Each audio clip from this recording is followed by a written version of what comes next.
Σας καλωσορίζουμε και σας ευχαριστούμε που μας τιμάτε με την παρουσία σας. Απόψε είμαστε κοντά σας για να σας παρουσιάσουμε τα έργα Ελευσίνια, Πυθαγόρια και Καβύρια Μυστήρια της συγγραφέως και ερευνήτριας και φιλολόγου Φωτεινής Κακόγιανο.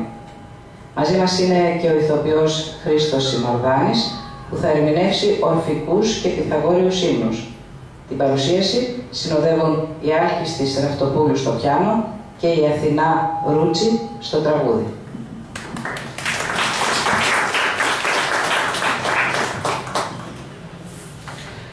Κάθε άνθρωπος είναι θεάνθρωπος, σάρκα και πνεύμα. Να γιατί το μυστήριο του Χριστού δεν είναι μονάχα μυστήριο μιας ορισμένης θρησκείας. Είναι πανανθρώπινο. Σε κάθε άνθρωπο ξεσπάει η πάλη Θεού και ανθρώπου και συνάμα η λαχτάρα της φίλιωσης. Τις περισσότερες φορές η πάλη αυτή είναι ασύνειδη, βαστάει λίγο, δεν αντέχει. Μια αδύνατη ψυχή να αντιστέκεται καιρό πολύ στη σάρκα. Βαραίνει, γίνεται και αυτή σάρκα και ο αγώνας παίρνει τέλος. Μα στους υπεύθυνους ανθρώπους που έχουν μερόνυχτα καρφωμένα τα μάτια τους στο ανώτατο χρέος, η πάλη ανάμεσα στη σάρκα και στο πνεύμα ξεσπάει χωρίς έλεος και μπορεί να βαστάξει ως το θάνατο. Ο τελευταίος πειρασμός, Νίκος Καζαντζάκης. Ευχαριστώ, Χρήστο. Να πούμε κάποια πράγματα πριν προχωρήσουμε για τα αρχαία ελληνικά μυστήρια. Η λέξη μυστήριο στην αρχαία Ελλάδα σημαίνει το απόρριτο, το μυστικό, το άρρητο μέρος μιας τελετής ιατρίας, η οποία τελετή γίνεται φανερή σε άτομα που έχουν μοιηθεί. Όπως φαίνεται και ετυμολογικά, η λέξη παράγεται από το ρήμα μειώ, μοιήν, δηλαδή κλείνω, και αναφέρεται κυρίως στα μάτια και τα χείλη. Τα κλειστά μάτια και τα κλειστά χείλη είναι ακριβώς το μυστήριο αυτό το οποίο δεν μπορεί να υποθεί. Εκείνοι που μοιούνται στα μυστήρια του υπερβατικού, απαγορεύεται να τα ανακοινώσουν σε άλλους που δεν είναι μοιημένοι. Γι' αυτό ακριβώς υπάρχει αυτή η συμβολική της λέξης. Κλείνω το στόμα μου, δεν μιλώ, δεν αναφέρω κάτι. Τα αρχαία μυστήρια ήταν ίσως η ανώτερη πνευματική κληρονομιά στην αρχαία Ελλάδα. Ήταν κυρίως κρυφές λατρείες, όπου έπρεπε πρώτα κανείς να μοιηθεί και να εισαχθεί. Ο οπαδός αυτής της λατρείας ονομάζεται μύστης και το πρόσωπο που τον εισαγάγει μυσταγωγός.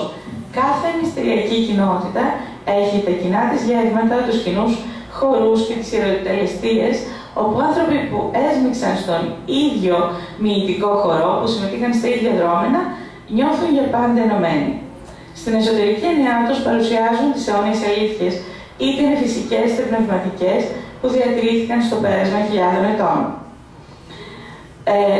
Στα μυστήρια και σήμερα μπορούμε να λάβουμε μέρος, αλλά θα πρέπει να έχουμε ξεπεράσει το γήινο πεδίο. Στους χώρους των μυστηρίων υπάρχει εξωτερική και εσωτερική λειτουργία. Ιδιαίτερη έμφαση δίνουν στην ψυχική ανύψωση του ανθρώπου. Γι' αυτό και λέμε ότι και εμείς μπορούμε να λάβουμε μέρος στα μυστήρια. Στην πνευματική ολοκλήρωση και την τελειοποίηση των ανθρώπων μέσα από τον καθαρμό και τον εξαγνισμό, για να αποκτήσει ο μοιημένος με την ψυχή του την αγάπη για την πνευματική ελευθερία. Γι' αυτό και το πρώτο μέρος των μυστηρίων είναι η καθαρμή. Οι πηγές τις οποίες θα χρησιμοποιήσουμε και τις οποίες θα δείτε είναι τα ορφικά μυστήρια.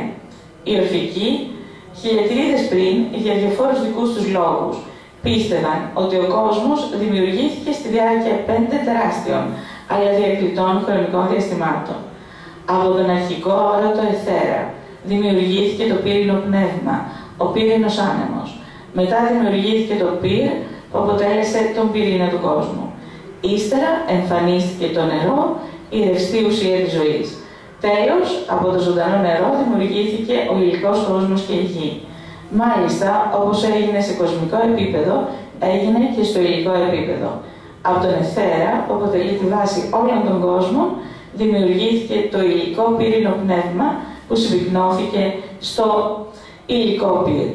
Στη γη δημιουργήθηκε το υλικό νερό και στο τέλος διαμορφώθηκε ο πλανήτης που ζούμε εμείς σήμερα. Με άλλα λόγια, η δημιουργία επαναλαμβάνεται ίδια, τόσο στον αόρατο κόσμο όσο και στον υλικό μακρόκοσμο, Επίσης, στο επίπεδο της γης, το ίδιο συμβαίνει και για το μικρό κόσμο, όπως είπαν οι Έλληνες, διερευνώντας το με τον Δημόκριτο.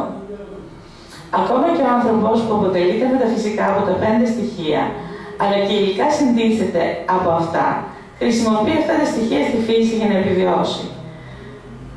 Τα 5 στοιχεία, γη, νερό, φωτιά, αέρας, αιθέρας, όχι μόνο έπαιζαν ρόλο στη ζωή των ανθρώπων, όλες αυτές τις χιλιετηρίδες, αλλά και χρησιμοποιήθηκαν σαν σύμβολο για να περιγράψουν τον κόσμο, μέχρι που ήδη από την ύστερη νεολιθική εποχή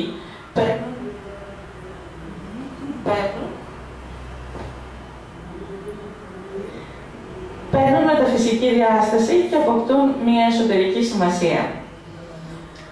Θα μιλήσουμε τώρα για το τι ακριβώς γινόταν στα Ελευσίνια μυστήρια και για κάποιες ενεργειακές εσωτερικές μετατροπές. Στο πρώτο επίπεδο της μύησης, στο άδυτο, βρίσκεται το ιερό της Δήμητρας και της Περσεφόνης και εκεί ακριβώς οι μύστες θα κατασταθούν για ένα 24ωρο και θα πρέπει να δουν μέσα τους ό,τι αρνητικό υπάρχει στα βιώματα, τις εμπειρίες και τα συναισθήματά τους. Θα πρέπει να αντιμετωπίσουν τις φοβίες, τα μίση, τις σκιές τους.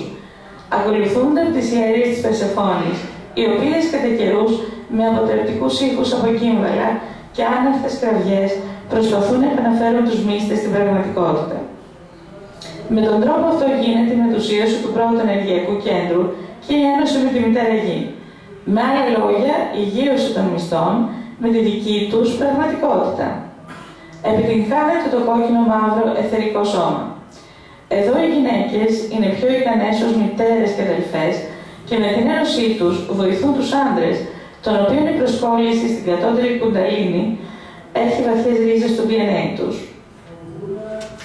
Γίνεται μία θυσία στον Απόλλωνα, ενός λευκού περιστεριού, και με το αίμα του σημειώνεται ένα σταυρός στα μέτωπα των μυστών, ενώ ένα λευκό περιστέρι ακόμα απελευθερώνεται για να οδηγηθεί στην έξοδο του ορίτου.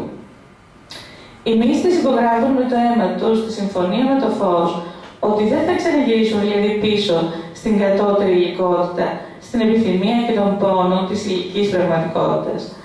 Το περιστέρι που απελευθερώνεται είναι η ψυχή που οδηγεί σε ανώτερα πεδία, τώρα που τα κατώτερα ενεργειακά κέντρα έχουν περιβληθεί από ανώτερα αιθερικά σώματα. Η μετατροπή αυτή ολοκληρώνεται με ένα τελετουργικό καθαρμού, όπου άντρες και γυναίκες πρέπει να λούσουν το κεφάλι τους σε μία πηγή των εσωτερικών ποτάμιων νερών και με τα χέρια τους να ξεπλύνουν το σταυρό του αίματος.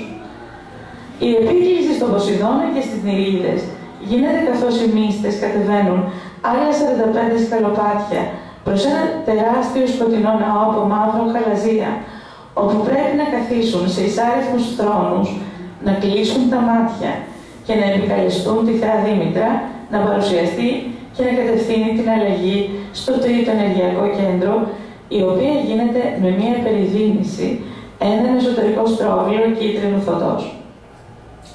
Το κίτρινο φως ουσιαστικά γίνεται το τρίτο αιθερικό σώμα των μυστών, αλλά ξεκινά από το ηλιακό πλέγμα που απλώνεται σιγά σιγά από το κάτω μέρος του κορμού στο πάνω μέρος. Φτάνει μέχρι την καρδιά και εδώ δημιουργείται το αιθερικό κίτρινο σώμα. Η τελετουργία περιλαμβάνει την επίκληση στα 4 στοιχεία της φύσης που αναφέραμε. Αυτά τα 4 στοιχεία απελευθερώνουν λίγο κάτω από την καρδιά του ανθρώπου θετικές ενέργειες, θετική άβρα, δύναμη, αγάπη, θάρρος και βιολογικά η καρδιά λειτουργεί καλύτερα και μετουσιώνεται. Η γη χρειάζεται για να φεύγει μέσα από αυτήν ο αρνητισμός. Το νερό για να εξαγνίζει. Καθαρίζει τα κύτταρα, καθαρίζει τις εσωτερικές συγκρούσεις. Η φωτιά καίει ό,τι είναι υλικό. Αυτό θα το δούμε και στα καβύρια μυστήρια. Ο αέρας υπάρχει για να υπάρχει επικοινωνία και ανώτερη νοητική δόμηση. Τα 4 αυτά στοιχεία συγκροτούν ένα λαμπερό κίτρινο σώμα, το οποίο δεν είναι υλικό, είναι αιθερικό γύρω από τον κάθε μύστη.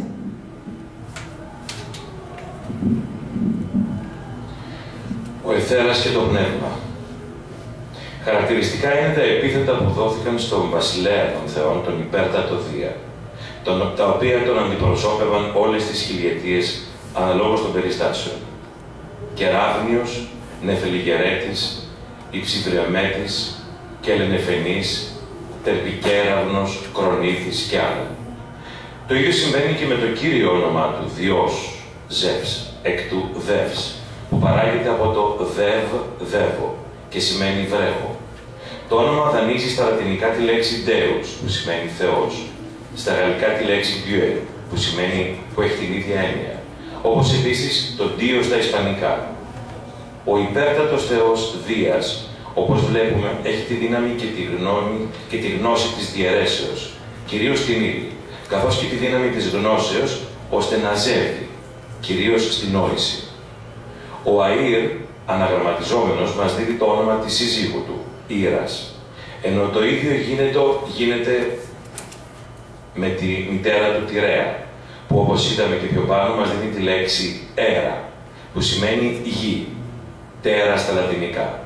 Το ίδιο συμβαίνει και με τον ιό του Διός, τον Απόλλωνα, που η γέννησή του έγινε στο νησί της Δήλου. Τον παρομοιάζει με τον λαμπρότατο φωτοδότη Θεό Ήλιο, αφήνοντάς μας έτσι να καταλάβουμε ότι η Σελήνη δεν μπορεί να είναι άλλη από τη δίδυμη αδερφή του, την Άρτεμη.